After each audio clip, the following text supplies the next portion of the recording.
नए हैं तो चैनल को सब्सक्राइब करके वीडियो को लाइक कर दें, क्योंकि नए नए अपडेट हम आप लोगों को देते रहते हैं। तो चलिए अपडेट की बात करते हैं दोस्तों।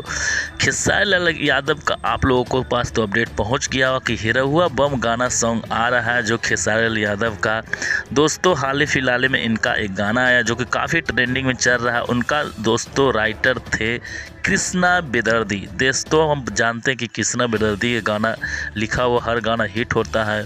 और दोस्तों बता दें कि कृष्णा बेदर्दी का आप जितना भी गाना सुनिएगा, सावन गीत, सभी गाना दोस्तों काफ़ी अच्छा रिस्पॉन्स गाना किया है।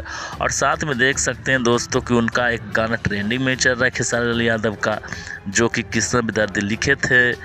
दोस्तों बता दें कि अभी खेसारी फिल्म्स वर्ल्ड जो चैनल है, उस चैनल से गाना आने वाला है खेसारी लाल यादव का हिरहुआ बम, जो कि काफ़ी अच्छा सॉन्ग माना जा रहा है। दोस्तों राइटर की बात करना तो राइटर विकास यादव करके राइटर है जो गाने को लिखे हैं, मगर देखने वाली बात है कि गाना कितने तक दोस्तों क्रॉस मिलियन करता है। खेसारी भैया का हर गाना क्रॉस करता है। तो क्या है राय, आप लोग कमेंट्स करके ज़रूर बताइएगा इस वीडियो में।